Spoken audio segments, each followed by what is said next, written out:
Embed from Getty Images. Washington-based Welshman Anthony Mansell provides the lowdown on the U.S. capital and reveals what Welsh fans can expect ahead of next month's South Africa clash. The recent focus on Wales's match with South Africa in Washington, D.C. has been the disruption caused to the Wales squad. The clash with English clubs to release players, and the tight turnaround for Scarlets tourists after this weekend's Pro 14 final against Leinster, gives the South Africa game the feeling more of a reluctant chore rather than a gripping battle. It may prove a fixture that causes headaches for the tourists ahead of a grueling tour in Argentina. However, the show will go on, and here's what the Welsh team can expect when they cross the pond next week. America is becoming more rugby curious. Wales returned to the United States for the first time since its 2009 North American tour, most notable for future Lions captain Sam Warburton's debut in a 48-15 win in Chicago. It served its purpose in developing some strength and depth, while many senior players were touring with the Lions in South Africa. On reflection, the game showed the inability of America to absorb international rugby into their sporting culture, and fully grasp the magnitude of a test march. If you need proof, listen to the utter lack of knowledge from the U.S. commentary team that day in Chicago. Embed from Getty Images. This belies the role rugby union plays in American life, however. It's frustrating in conversations with U.S. sports fans about their knowledge of the game, which barely stretches beyond knowing the All Blacks are from New Zealand, only to find out that many played rugby in university. Indeed, 32,000 college athletes are registered as playing rugby union, according to USA Rugby. The Varsity Cup is broadcast nationally, a big deal in a country of 350 million. This doesn't include recreational players either, who continue playing after they hang their diploma on the office wall. Embed from Getty Images. The issue has not been a lack of interest in playing the sport, especially on college campuses. But it has yet to really penetrate into the general public's consciousness.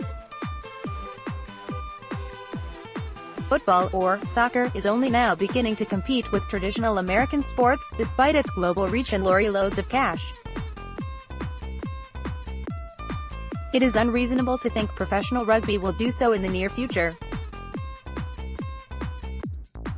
Nevertheless, small inroads are being made. Sevens rugby, where the U.S. compete more evenly with the 15A-side powerhouses such as Australia and New Zealand, has grown in popularity in recent years. Embed from Getty Images. Over 60,000 people came to Soldier Field to see Ireland's famous win over the All Blacks in November 2016, 10 times the attendance that saw Wales's 2009 test at nearby Toyota Park. The Viva Premiership and European Champions Cup are available through U.S. cable providers, with gradually growing audiences. Most importantly, a professional league was established in 2017. Major League Rugby. Rugby is coming to Washington, permanently. Embed from Getty Images. Major League Rugby, MLR, currently has 7 teams, with a New York team set to join next season. Earlier this month, a Washington franchise was announced to join the league no later than 2020. While the league is in its infancy, building the game through domestic competition is the most likely route to professionalize the sport within the United States, rather than relying on U.S. players to develop by going abroad. This makes sense. Washington is an international city, including many workers from rugby-mad countries, and Americans who have lived in those countries. The city is home to one of the most educated populations in the United States, including a lot of former college rugby players. This is why initial discussions around a U.S. team in the Pro 14 mentioned Washington, D.C. as a potential destination. It won't be a cauldron. This does not mean Welsh rugby fans watching from home should expect to see RFK Stadium rocking as Soldier Field did for Ireland 2 years ago. DC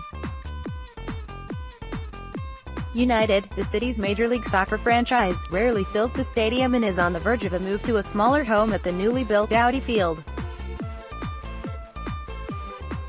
The game's promoters have revealed that 12,000 tickets were sold, and expect attendance to increase through late purchases. However, it would be a success if tickets reach half of the stadium's 45,000-seat capacity. Embed from Getty Images. The atmosphere will not match the Principality Stadium, or even what Wales will likely face in Argentina. Combined with the high humidity of summer in Washington, the match intensity could be lacking. Comparisons have been made with the Lions game in Hong Kong against the Barbarians prior to the Tour of Australia in 2013. While the weather is capable of similar, it should avoid the sapping intensity of that match. Much will depend on team selection for both sides, but the signals are that South Africa will reserve their frontline Springboks for England's tour later in June.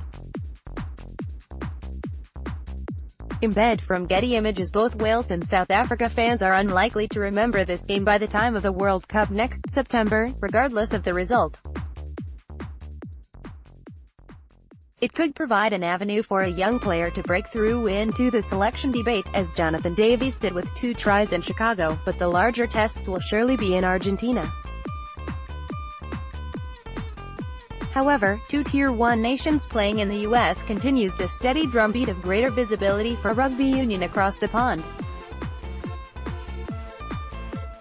The most significant impact of the game might not be for the 2 teams taking the field, but for the city and country where it is played. Featured image, Ken Hammond.